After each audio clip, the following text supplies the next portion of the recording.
Si pahit lidah. Tersebutlah kisah seorang pangeran dari Sumatera Selatan yang bernama Serunting. Pangeran Serunting merupakan keturunan raksasa yang bernama Putri Tenggang. Serunting memiliki satu sifat buruk, yaitu selalu iri dengan milik orang lain.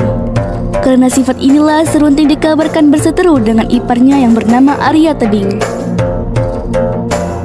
Dikisahkan, mereka memiliki ladang padi bersebelahan yang dipisahkan oleh batang pohon. Di bawah pepohonan itu tumbuhlah cendawan. Cendawan yang menghadap ke arah ladang Arya Tebing tumbuh menjadi cendawan emas. Sedangkan di pohon yang mengarah ke ladang Serunting tumbuh cendawan biasa. Suatu hari di pagi yang cerah, Arya Tebing mengunjungi ladangnya.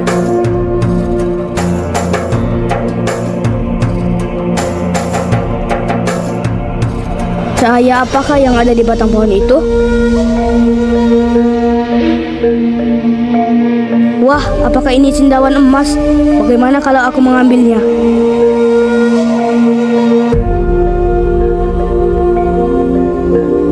Setelah mengambil cendawan, Arya Tebing pun kembali ke rumahnya. Dan Arya Tebing datang terus-menerus di hari selanjutnya untuk mengambil cendawan emas di batang pohon yang menghadap ladangnya. Pada suatu hari, Serunting pun berkunjung ke ladangnya. Serunting terkejut melihat cendawan tumbuh menghadap ladangnya, hanya cendawan biasa. Sedangkan cendawan yang menghadap ladang iparnya, Arya Tebing, tumbuh cendawan emas. Serunting tidak terima dan Serunting pun menuduh Arya Tebing telah menggunakan ilmunya untuk mengubah cendawan miliknya menjadi cendawan biasa.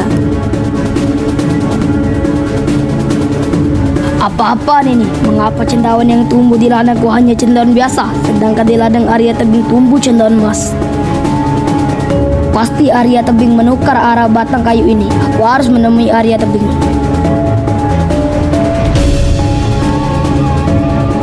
Sesampainya Serunting ke tempat Arya Tebing. Arya Tebing, di mana kau? Ada apa, wahai Serunting? Kau pasti berbuat curang di ladangku. Kau pasti menukar arah batang kayu cendawan emas ke arah ladangmu yang semestinya tumbuh di ladangku. Tidak, sungguh tidak, Serunting. Aku tidak pernah merubah ataupun menukar cendawan tersebut. Dari awal, cendawan itu memang tumbuh seperti itu. Aku tidak percaya. Pasti kau menipu. Kalau seperti ini, kutantang kau untuk melawanku. Jika kau menang, maka cendawan emas itu menjadi milikmu. Tapi jika aku menang, maka cendawan emas itu menjadi milikku. Bagaimana? Baiklah, jika itu maumu, akan kuturuti. Kutunggu kau besok di ladang. Keesokan harinya di ladang.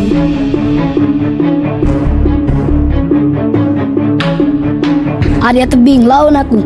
Iya.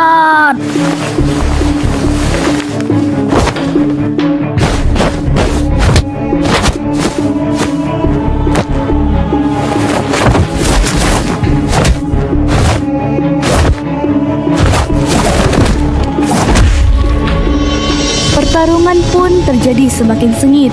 Arya Tebing menyadari Serunting yang lebih sakti darinya pun menghentikan pertarungan tersebut. Selepas dari berhentinya pertarungan tersebut, Arya Tebing pun mulai mencari tahu berbagai informasi untuk mengalahkan Serunting. Lalu Arya Tebing pun pergi menemui dan memujuk kakaknya untuk memberitahu rahasia kesaktian Serunting. Wahai saudariku, mohon beritahulah apakah rahasia kesaktian dari suamimu, saudariku? Wahai saudaraku, jika aku memberitahumu maka aku akan berkhianat dari suamiku. Kumohon saudariku, apakah kau tega melihatku terbunuh oleh suamimu? Aku berjanji, jika kau memberitahu rahasia suamimu, maka aku tidak akan membunuh suamimu, wahai saudariku. Baiklah saudaraku, aku akan memberitahumu. Tapi kau harus berjanji agar tidak menyakiti suamiku. Tentu saudariku, aku berjanji. Saudaraku, rahasia suamiku ada pada tumbuhan ilalang yang bergetar walau tidak ditiup angin. Terima kasih saudariku. Setelah mengetahui rahasia Serunting, Arya Tebing kembali menantang Serunting, dan Serunting pun menerima tantangan tersebut. Wahai Serunting, ayo kita selesaikan pertarungan kita kembali. Ayo, siapa takut?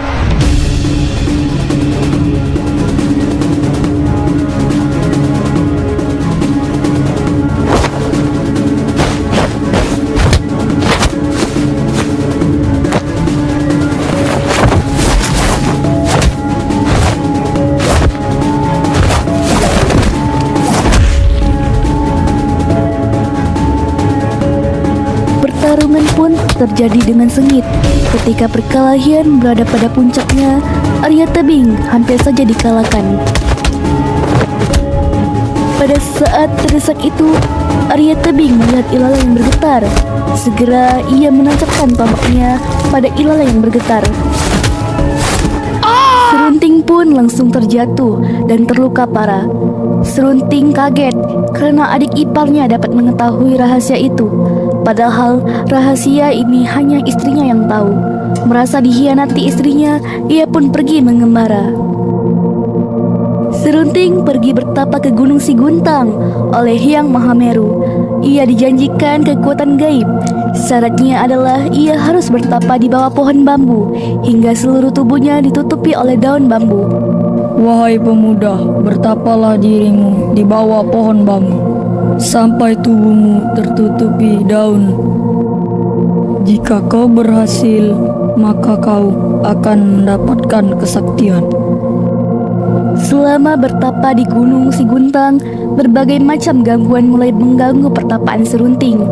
Dimulai Serunting merasa dirinya sedang berada di tengah-tengah pesta, dan orang-orang yang menari riang maupun ada gangguan-gangguan lainnya.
Bertahun-tahun kemudian, daun-daun itu sudah menutupi seluruh tubuh serunting, yang artinya pertapaan serunting telah selesai. Seperti yang dijanjikan, serunting akhirnya menerima kekuatan gaib. Kesaktian itu adalah bahwa perkataan apapun yang keluar dari mulut serunting akan berubah menjadi kenyataan atau kutukan. Setelah mendapatkan kesaktian, serunting kembali ke daerah asalnya, daerah Sumidang. Dalam perjalanan pulang, ia menguji kesaktiannya di tepian danau Ranau. Dijumpainya terhampar pohon-pohon tebu yang sudah menguning. Serunting pun berkata, "Jadilah batu." Maka benarlah, tanaman itu berubah menjadi batu. Seterusnya, ia pun mengutuk setiap orang yang dijumpainya di tepian sungai Jambi untuk menjadi batu. Dari hal inilah serunting dijuluki sebagai si pahit lidah. Jadilah batu. Jadilah batu. Jadilah batu. Akulah yang paling kuat sekarang. Setelah sekian lama berjalan dari satu daerah ke daerah lainnya, si pahit lidah pun sadar atas kesalahannya dan ia ingin menebus segala kesalahan dengan kebaikan. Dikabarkan ia mengubah Bukit Serut yang gundul menjadi hutan yang rimbun. Penduduk setempat senang dan menikmati hasil hutan yang melimpah. Di daerah Karangagung dikisahkan ia memenuhi keinginan pasangan tua untuk mempunyai anak bayi. Walaupun kata-kata yang keluar dari mulutnya telah berbuah manis, serunting tetap dijuluki sebagai si pahit lidah. Atas perubahan si pahit lidah, rakyat pun merayakan dengan berpesta.